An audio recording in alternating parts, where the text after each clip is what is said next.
G'day viewers, Ivan here from Peak Off-Road Equipment, Wetherill Park, Sydney, Australia. Welcome back to the showroom. This actually should be a workshop video, but the workshop's full. We've just done a video outside and we need to go through a couple of things about people who ask me lots of questions about how do I get my tent low. Perfect example, this is Dave's car. Say hello, Dave. Yeah, so Dave's here filming on a Sunday again, and we're just going through and putting some bars on his truck, not here, but he's doing it at home. But it was a perfect example that he hasn't put the third bar on yet, where I can show you the differences between what you buy, say, in this case from Rhino, and how you can make that get lower. And I'll give you the part numbers as well. So let's go have a look. Well, you'll say to yourself right here, right, you'll say to yourself, what's going on here? Well, right here, this one is the standard bar for a 76, the standard foot for a 76 series.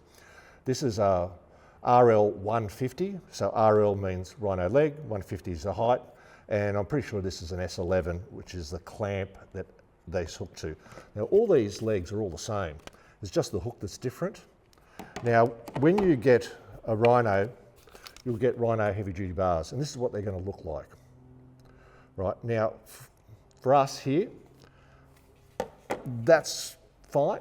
Just wait there. I'll just grab another one.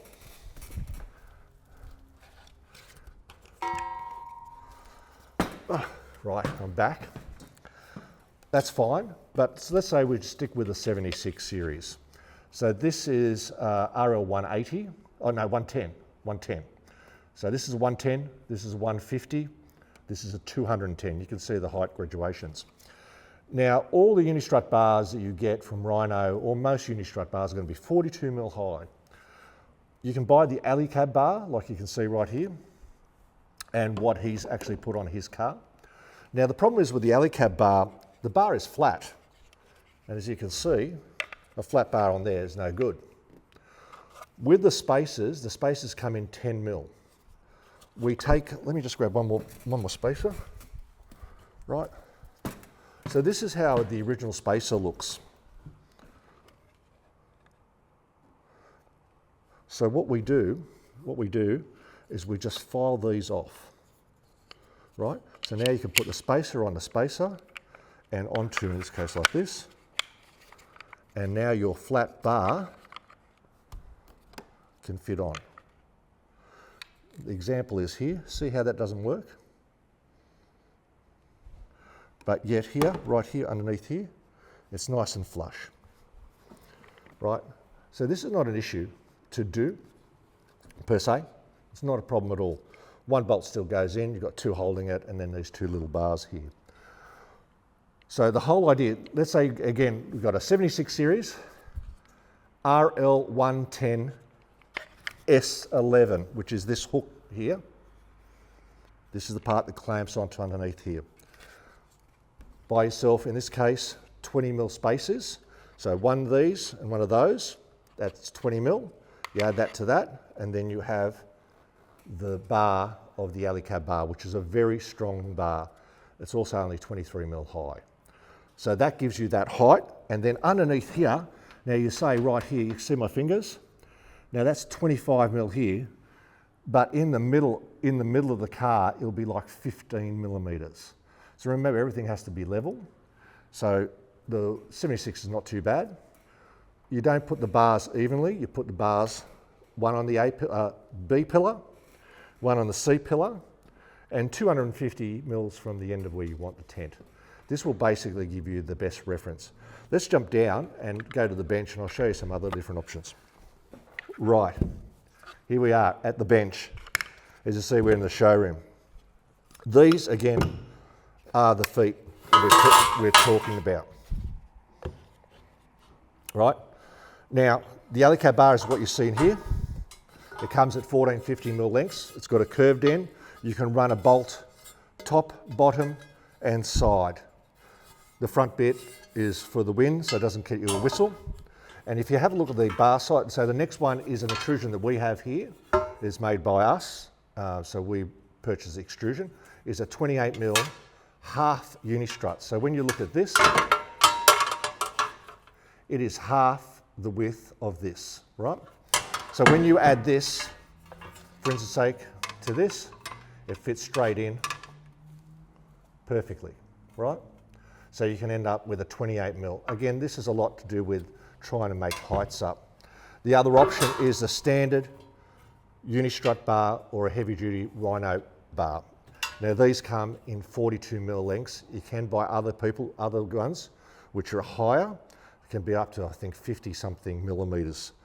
That's again, just so you get the height of the bottom of the tent above anything that you want to do.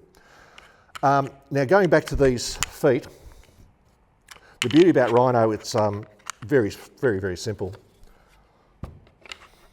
Look at that. Now we've got a 110 with 10, 20, 30 mil on top. Then we put the flat bar in. It's 40 mil high. That looks ugly as sin. You wouldn't do that. You just go to the next foot and be done with that. But that's how low you can get it. Just put your flat bar straight on that. Right. The only other thing that you've got to remember, and I should have a screw here. Do I? Did I lose it? No, I did not. Okay, can you look at this, Dave? Right, see with these ones here, there is a anti-theft device. Guys, see the one I'm holding? Right, no anti-theft device. Get rid of these. Get rid of these. You'll be on the side of the road. You've got this stupid tool. These come loose all the time. These come loose. They've got a little rubber on the bottom when they sit into the channel. When they sit into the channel, after a period of corrugations and weight, the rubber compresses, then you need to tighten these. The tool they give you is rubbish. It basically instantly rounds this. Get rid of them. Just when we fit these on, brand new, these go in with the normal hex ones. If I was to do on my car, I would use steel ones. They will never ground up, and make sure you always anti-seize, because in the back here, in the back of the foot, as you can see here, these get full of dirt and crud and they seize up. Now seizing up is no good. If you're going down the road, corrugations are horrific, or you've hit a big bump and things just tend to move around, and you'll see these here will be seized, and then you're stuck in the middle of nowhere with a $3 item that you can't adjust or bring down your foot to give it a little bit more pressure, because over the time the rubber itself has degraded, or you've hit a big bump and you may have bent the rail just slightly, just down a little bit, and that's loosened up just a couple of turns. Look, half turns will be enough to bring it on. When you're doing corrugations and heavy road trips, once in a blue moon, go get your Allen key and go around there and just quickly tighten them up. Make sure they're all good, because this is the way your tent's going to come off your truck. I wasn't going to talk about backbones, and I won't. I think we'll do that to a separate vehicle, but any vehicle that's got gutter mounts, like that uses these feet, Alu-Cab bar is the go. It's a heavy bar, use them.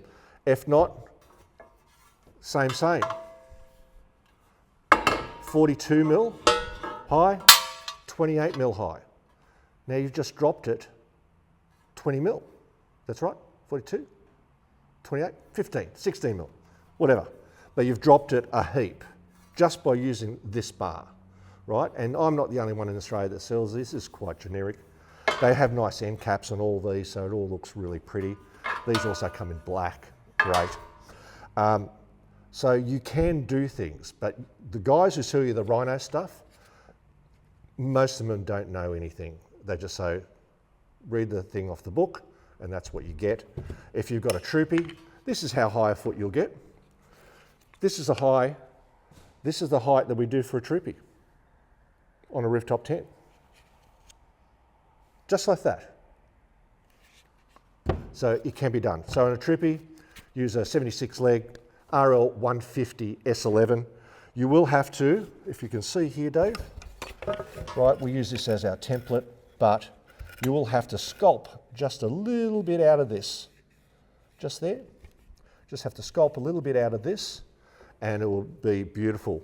Most times when you buy one of these off either Toyota are horrendously bad, or the Rhino ones. When you put them on, these, even though they're like this, will rub against the top of your roof. You're going to need to scallop the ones they give you anyway. Okay, so be fairly warned, okay? All right, I think that finishes up the video. Yes, thank you again for letting me dribble on. Again, why do we bother with these bars? Strength-wise, if you were to feel the difference in weight, there is a lot of aluminium in these things. And the Alu-Cab bar is a good universal bar for anything with these channels on the side to mount your leg to. Again, thanks for letting me dribble on and listen to me. It's a Sunday, we're going to have a cup of tea and enjoy the rest of the weekend, what's left. And hooroo guys, get you out on the tracks. Cheers. Wow, what a day. Let's have a cuppa, mate. We're out of here.